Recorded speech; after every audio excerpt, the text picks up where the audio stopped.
कैसे galactic core बना और कैसे छोटे छोटे सूर्य जो थे एक धुंध रूपी सूर्यों का निर्माण शुरू हुआ। हमने ये पार्ट 1 में छोड़ा। अब आगे देखते हैं आज किस तरीके से सूर्यों का निर्माण पूरा होगा।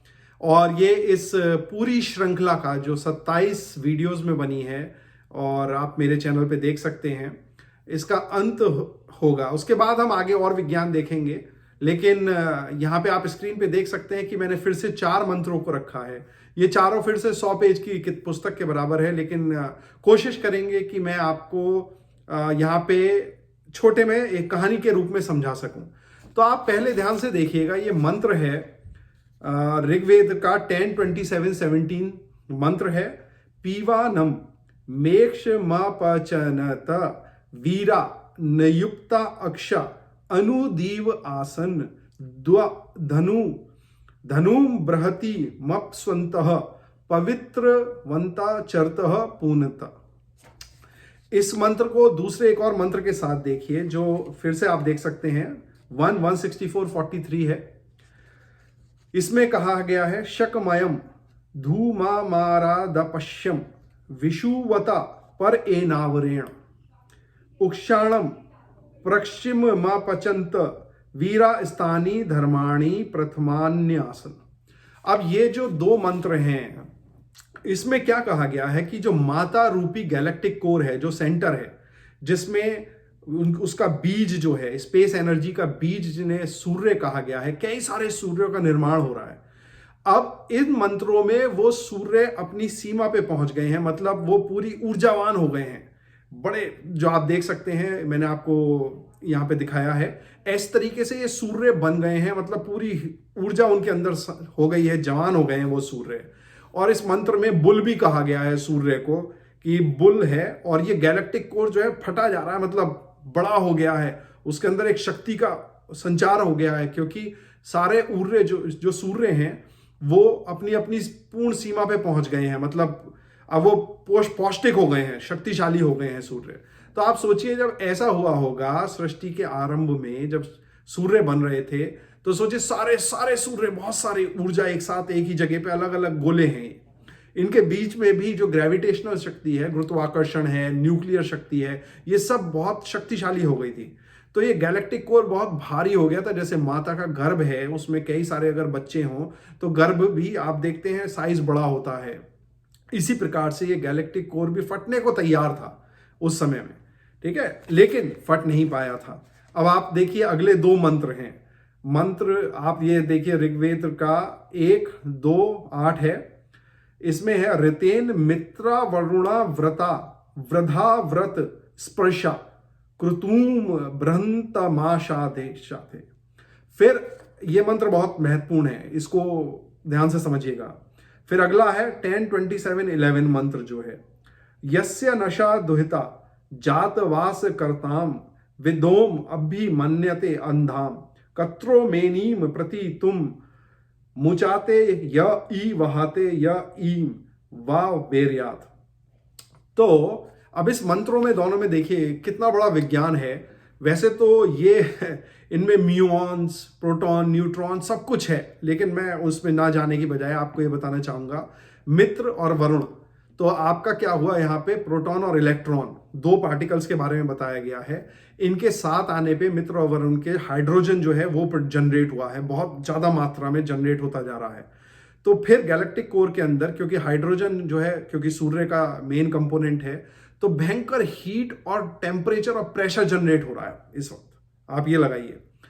अब इन सब सूर्यों में भयंकर हीट, प्रेशर, टेम्परेचर जनरेशन शुरू हो गया है, लेकिन फिर भी इतने pressure, heat, high temperature, heat की वजह में ये सूर्य सब वहीं के वहीं हैं, अभी उस गैलेक्टिक कोर के अंदर है। अब जो अगला मंत्र है, जो आप देख सकते हैं 10:27-11, विचित्र मंत्र है। इस मंत्र में क्या कहा गया है कि जो विष्णु रूपी प्रजापति हैं, परमपिता परमात्मा, उनकी ये जो बेटी है, ये जो बच्चे जो इनके अंदर जो बन रहे हैं, ये सारे के सारे बच्चे अंधे हैं, मतलब अक्ष, इनके आंखें नहीं हैं। तो ये प्रजापति ने अक्ष प्रदान किया, मतलब आंख प्रदान करी, मतलब एक्सेस प्रदान किया। तो कितनी बड़ी विज्ञान की बात हो रही है यहाँ पे, एक्सिस का जनरेशन हुआ है, मतलब रोटेशनल मोशन, रिवॉल्यूशनरी मोशन जो होता है उसका जनरेशन हुआ है। परमपिता परमात्मा ने अपनी शक्ति के द्वारा पूरे गैलेक्टिक कोर को घुमा दिया है, मतलब ये इस तरीके से घूमना शुरू हो गया है गैलेक्टिक कोर अब। और गैलेक्टिक कोर के साथ साथ जो सूर्य हैं अंदर वो भी घूमने शुरू हो गए हैं। तो सोचिए, रिवॉल्यूशनरी मोशन और मोशन अराउंड इट्स एक्सिस, मतलब गैलेक्टिक कोर का जो एक्सिस है वो अपने एक्सिस पे घूमना शुरू हो गया है। बाकी सारे जो सूर्य हैं वो भी अपने अपने एक्सिस पे घूमने शुरू हो गए हैं अंदर। अब जैसे ही ये मोशन शुरू हुआ, क्योंकि बिना इस मोशन के ये सूर्य उस गैलेक्टिक कोर में से नहीं निकल सकते थे। तो जब आप रात को देखते हैं कि कितने सारे तारे हैं, अलग अलग जगह हैं, कभी सोचा ये ऐसे क्यों है? ये तो सिर्फ वेदों का ही ज्ञान है जो ये बता सकता है, ये कोई नहीं बता सकता। तो ये गैलेक्टिक कोर में से, क्योंकि जिस प्रकार से अगर आप बहुत सारे कंचों को, मार्बल्स को एक बॉल के अंदर रखिए, एक गोल तस्तरी के अंदर रखिए, ठीक है, या भगोने में रखिए और उसको तेजी से घुमाइए, तो क्या होगा? वो सब निकल के उड़ने लगेंगे, इधर उधर जाके गिरने लगेंगे। ये आप घर पे भी करके देख सकते हैं। इसी प्रकार से जब गैलेक्टिक कोर को मोशन हुआ और उसके अंदर जो सूर्य हैं उन सब का मोशन हुआ, उनके एक्सिस बने, अक्ष परमपिता परमात्मा की शक्ति से मिले, तो पूरे जो सूर्य थे उनके अंदर भयंकर जो फोर्स थी, न्यूक्लियर फोर्स जो थी, ग्रेविटेशनल फोर्स थी, और सबसे ज्यादा सेंट्रीफ्यूगल फोर्स का जनरेशन हुआ। फिजिक्स में दो किस्म की फोर्स होती है, सेंट्रीपिटल और सेंट्रीफ्यूगल। इसको मैं साधारण भाषा में समझाता हूं। जब आप साइकिल चलाते हैं और साइकिल को, जैसे ये सेंटर है, ये साइकिल तेजी से घुमाई आपने, तो साइकिल पे दो किस्म की ऊर्जाएं लगती हैं, फोर्स लगती है। एक जो आपको बाहर की ओर धकेलती है, एक जो आपको सेंटर की ओर लेके जाती है। अब इसमें क्या हुआ, क्योंकि भयंकर मोशन जनरेशन हुआ ईश्वर प्रजापति की कृपा से, विष्णु की कृपा से, अग्नि की कृपा से, जो परमपिता परमात्मा है, क्योंकि वो सब में व्याप्त हैं। तो जितने भी ये सूर्य थे ये भगे, ये बाहर की ओर को निकलने शुरू हो गए, क्योंकि पहले से ही बहुत प्रेशर था। माता रूपी जो गैलेक्टिक कोर है, जो सेंटर है जिसमें ये सब थे, उनमें प्रेशर था। तो ये बाहर की ओर निकल के दूर दूर जाके गिरे, हजारों लाखों करोड़ों मील दूर जाने लगे। तो इसीलिए आप देखते हैं कि कहीं पे तो सूर्य है, कहीं पे तारे हैं, तो ये सब गैलेक्टिक कोर में से निकले सारे के सारे। तो पूरा ब्रह्मांड ऐसा हो गया जैसे दिवाली बन रही हो उस समय में, अगर आप देखने की कोशिश करेंगे। तो 3 किस्म के निकले इसमें से। आप देखिए 3 किस्म के सूर्य क्या क्या थे।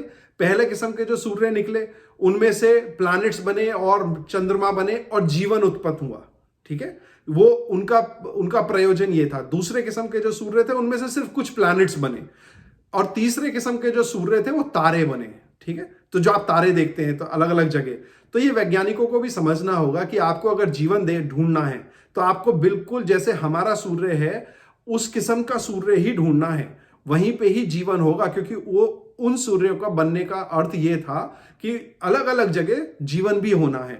कुछ जगह आप देखेंगे काफी सारे, आप जैसे सोलर सिस्टम हमारा है, ऐसे ही बाकी और जो सिस्टम है वहां पे आपको सूर्य जरूर दिखेंगे, प्लैनेट भी दिखेंगे, लेकिन जीवन नहीं दिखेगा। और कुछ जगह आपको सिर्फ तारे ही तारे दिखाई देंगे।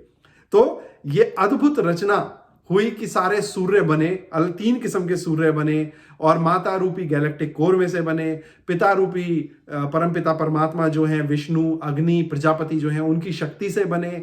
और सबसे बड़ा इंपॉर्टेंट विज्ञान की बात क्या हुई कि हर चीज का रोटरी एक्सिस है और रिवॉल्यूशन जो है वो मूवमेंट भी है ना। तो कितनी बड़ी बात विज्ञान की यहाँ पे हमने वेदों में से पढ़ी, हमने देख लिया कि सूर्य का निर्माण कैसे हुआ। मैं आशा करता हूं कि ये सीरीज आपको अच्छी लगी होगी, और इसका धन्यवाद तो प्रोफेसर एमएल गुप्ता सर को जाता है, जिनका हमने फिजिक्स वगैरह पढ़ी थी, लेकिन ये नहीं पता था कि सर इतना बड़ा कार्य भी करके गए हैं। ऐसे व्यक्ति को तो भारत रत्न मिलना चाहिए। और मैं ईश्वर का बहुत बहुत धन्यवाद कहता हूं कि मुझ जैसे साधारण व्यक्ति के द्वारा ये कार्य संपन्न हुआ। वरना ये ज्ञान तो आर्य समाज के बहुत सारे आचार्यों को पता था, लेकिन वो चुरा के रखते थे, अपने आश्रमों में रहते हैं लेकिन चोर हैं, वो लोगों को ये ज्ञान बताते नहीं हैं, वो छुपा के रखते हैं। उन्हें लगता है कि ये पता चल जाएगा तो भाई उनकी जो रही सही थोड़ा बहुत ज्ञान है वो भी नीचे हो जाएगा। लेकिन ईश्वर की कृपा से मैंने ये ज्ञान आप सब लोगों के सामने रखा। आशा करता हूं कि आपको अच्छा लगा होगा। अपने बच्चों को सुनवाइएगा, भविष्य में हो सकता है कि कोई वैज्ञानिक सोच रखने वाला बच्चा इनसे नोबेल प्राइज प्राप्त कर पाए। तो हम लोगों ने अच्छी तरह समझ लिया कि सूर्य का निर्माण कैसे हुआ, कैसे प्लैनेट्स बने, कैसे मून बने अलग अलग, कैसे उल्का पिंड बने। तो ये बहुत बड़ा विज्ञान वेदों के अलावा और किसी भी ग्रंथ में नहीं है। इसीलिए वेदों को सबको पढ़ने की कोशिश करनी चाहिए। नहीं पढ़ सकते तो जो पढ़ा रहे हैं उनकी बातों को सुनना चाहिए और आगे प्रोपोगेट करना चाहिए। इसी के साथ आपको बहुत बहुत धन्यवाद। हमने ये श्रृंखला यहीं समाप्त करी। आगे चल के मैं वेदों में से आपको बहुत अलग अलग किस्म का विज्ञान दिखाता रहूंगा, रखता रहूंगा। धन्यवाद, नमस्ते।